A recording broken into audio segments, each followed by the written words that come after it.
பிள்ளையே, இன்று இந்த அப்பன் வாக்கு நிச்சயமாக உன் கண்ணில் படும்.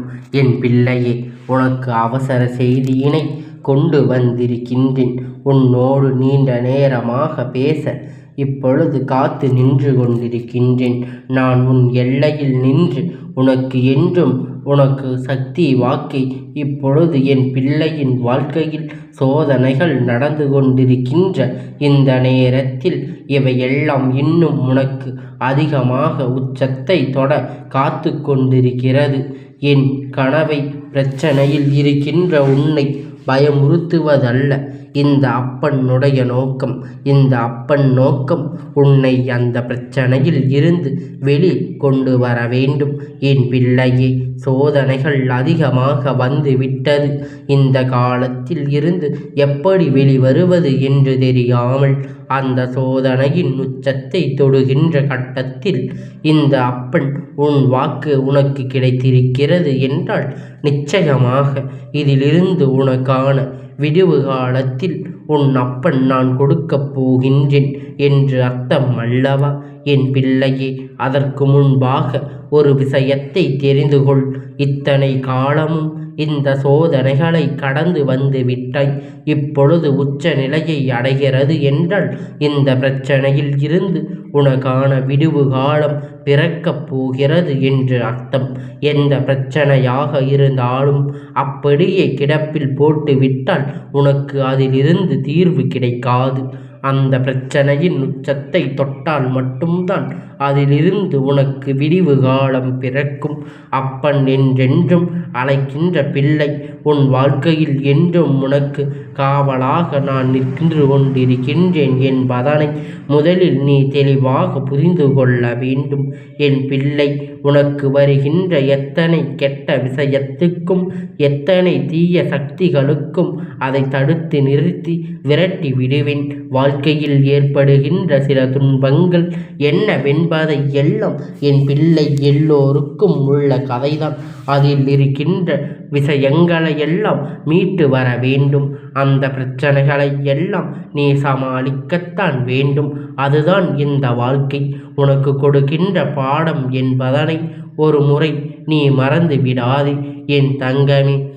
இந்த உலகத்தில் நீ கோடான கோடி நன்மையை செய்தாலும் அது எண்ணிக்கூட உன்னை பார்க்காது. அதே நேரத்தில் என் பிள்ளை, தற்செயலாக ஒரு தவறை நீ செய்து விட்டாய் என்றால் அதை சுட்டி காட்டிக் கொண்டு இருக்கும் என் பிள்ளையே.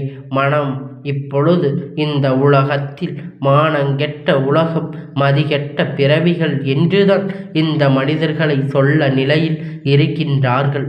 இது போன்ற ஒரு சூழ்நிலை உன் வாழ்க்கையில் உன்னை ஆட்டி படைத்த காலத்தில் என் பிள்ளை எதற்காக வாழ வேண்டும்?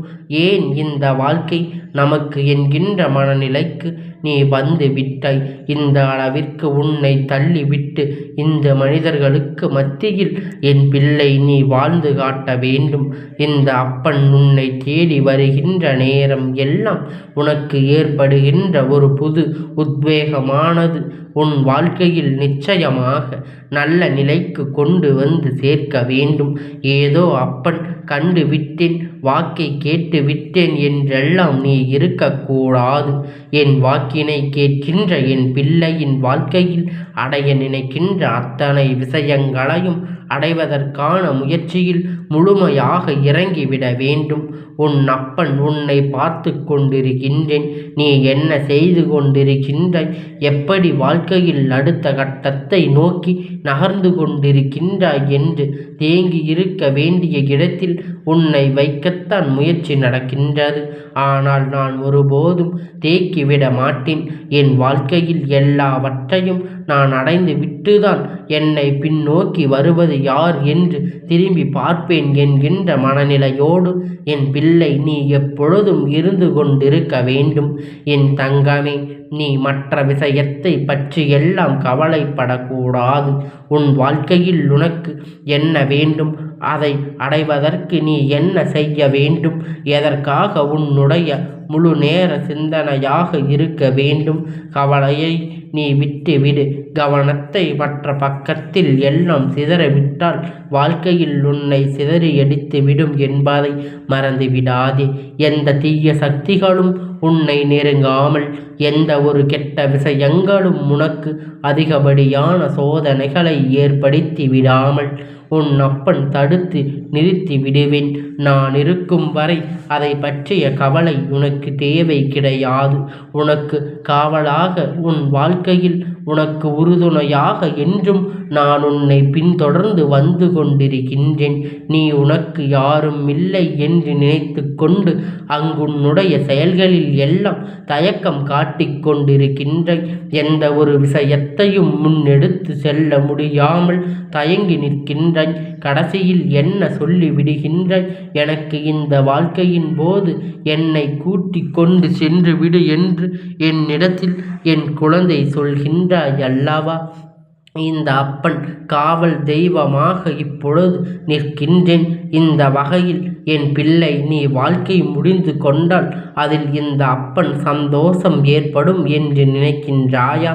உன் அப்பன் ஒரு நாளும் மன வருத்தத்தை கொடுக்க நீ முயற்சி செய்யாதே என்று என் குழந்தை நல்லபடியாக வாழ வேண்டும். இந்த வாழ்க்கையை நீ வாழ்ந்து காட்ட வேண்டும். யார் உன்னை வீழ்த்திவிட நினைத்தார்களோ அவர்கள் முன்னிலையில் நிமிர்ந்து நின்று காட்ட வேண்டும். என்னால் வாழ முடியும், என்னால் வாழ்ந்து காட்ட முடியும் என்கின்ற தைரியத்தை மட்டும் நீ கொண்டு வர வேண்டும். என் பிள்ளையே, நீ அப்பனுடைய குழந்தையாக இருக்கும் பட்சத்தில் இந்த அப்பன் சொல்கின்ற வாக்கினை கேட்டு அதன்படி உன் வாழ்க்கையில் உனக்கு ஆனந்தத்தை பெற்று கொள்ளத்தான் நீ ஓடி செல்ல வேண்டுமே தவிர ஒரு பொழுதும் ஒரு அடியும் பின் தோல்வியை அடைந்துவிடக்கூடாது. எல்லாம் உனக்கு வெற்றியை கொடுக்க போகின்றது. உனக்கு வெற்றியை கொடுக்கத்தான் வருகின்றது. அதற்காக வழியை அதன் காண்பித்து கொடுக்கின்றது என்பதனை நீ புரிந்து நடந்து கொண்டாலே போதும். எல்லா நேரமும் வாழ்க்கையில் வருவது பிரச்சனைகள் என்று சொல்லாமல் எனக்கு ஒரு சவால் இருக்கிறது, இந்த சவாலை நான் வென்று காட்ட வேண்டும் என்கின்ற எண்ணம் மட்டும் உனக்குள் வந்து விட்டாலே போதும். அப்பன் உன்னோடு துணையாக நின்று உனக்கு அதனை பெற்று கொடுப்பேன். உன்னுடைய நேர்மையான சிந்தனையனை நீ நினைக்கின்ற ஒவ்வொரு விஷயங்களும் என்னை உன் அருகில் அழைத்து கொண்டு வரும் என்பதை மறந்துவிடாதே. எதிர்மறை சிந்தனைகள் வாழ்க்கையில் உனக்கு எதை கொடுத்து விடாது என்பதை புரிந்து கொள். தெய்வத்தை உன் அருகில் இருட்டுவிடக்கூடாது. எல்லாவற்றையும் உன் அருகில் இருந்து விரட்டிவிடு. தீய சக்தியை நீ உன் அருகில் அழைத்து கொண்டு வந்து விடுவாய். முடியாது, நடக்காது என்ற வார்த்தை என்றும் என் பிள்ளை வாயில் வந்துவிடக்கூடாது. எந்த நேரத்தில் உனக்காக எல்லாவற்றையும் பெற்றுக்கொள்ள நீ தயாராக இருக்க வேண்டும். ஏனென்றால் தீய வார்த்தைகளை, தீய செயல்களை எல்லாம் நீ நினைக்கும் பொழுது, நீ செய்யும் பொழுது அது உன்னுடைய வாழ்க்கையில் இருக்கின்ற தீய சக்திகள் எல்லாம் உன் அருகில் வந்து உன்னோடு தங்கிவிடும் அல்லவா? அதனை நீ புரிந்து கொள்ள வேண்டும். நீ ஒரு கெடுதலை செய்கின்றாய் என்றால், நீ ஒரு கெட்ட வார்த்தையை பேசுகிறாய் என்றால் அந்த தீய சக்திகள் எல்லாம் அதற்கு பிடித்தது போல் நடந்து கொண்டிருக்கிறதே என்று நினைத்து அது உன்னோடு வந்து சேர்ந்து விடும் அல்லவா? அது உன்னை விட்டு விலகுவது அவ்வளவு எளிதான காரியம் அல்லவா? அதனால் என் குழந்தையை, எப்பொழுதும் நீ நம்பிக்கையாக நல்ல விஷயத்தை மட்டுமே செய்ய வேண்டும். இந்த அப்பன் மீது நம்பிக்கை கொண்டு இரு. எல்லாம் உனக்கு நல்லதாக நடக்க வேண்டும் என்று இந்த அப்பனிடத்தில் நீ உறுதியாக நம்பிக்கையான வார்த்தைகளை பெற்றுக்கொள். எப்பொழுதும் இந்த அப்பன் உனக்கான நன்மையை உன்னிடத்தில் நிச்சயமாக கொண்டு வந்து சேர்ப்பார் என்ற நம்பிக்கை மட்டும் உனக்குள் இருந்து விட்டாலே போதும். அப்பன் என்றும் உனக்கு உனக்கான உண்மையான வார்த்தைகளை மட்டும் கொண்டு வந்து சேர்ப்பார். எந்த ஒரு கெட்ட எண்ணத்தை கொண்டும் எந்த ஒரு தீய எண்ணத்தோடும் எதையும் செய்து விட மாட்டார் அல்லவா? அதனால் என் குழந்தையே, எல்லாவற்றையும் அறிந்து எல்லாவற்றையும் புரிந்து நடந்து கொண்டு உனக்கான வாழ்க்கையை நீ வாழ்ந்து கொண்டிருக்க வேண்டும். எந்த ஒரு பிரச்சனையிலும் எந்த ஒரு சிக்கல்களிலும் நீ இதனால் சிக்கிவிடக்கூடாது. தீய சக்திகளிடமிருந்து நான் உன்னை காப்பாற்றுவதற்காகத்தான் அப்பன் இப்பொழுது இத்தனையும் முன்னிடத்தில் பேசிக்கொண்டு இருக்கின்றேன். இதை எல்லாவற்றையும் அப்பன் உனக்காக கூறுகிறேன் என்றால் அதில் இருக்கின்ற முக்கியத்துவத்தை நீ அறிந்து கொண்டு உனக்கான வாழ்க்கையினை நீ சிறப்பாக வாழ்ந்து கொள்ள வேண்டும் அல்லவா? இந்த அப்பன் எப்பொழுதும் தன் குழந்தைகளை பாதுகாப்பாக வைத்து கொண்டு பாதுகாப்பாக இருக்க வேண்டும் என்றுதான் நினைத்து கொண்டிருக்கின்றேன். அதனால் என் குழந்தையே, இந்த அப்பனுடைய ஆசீர்வாதங்கள் உனக்கு எப்பொழுதும் முழுமையாக கிடைத்து கொண்டே இருக்கும்.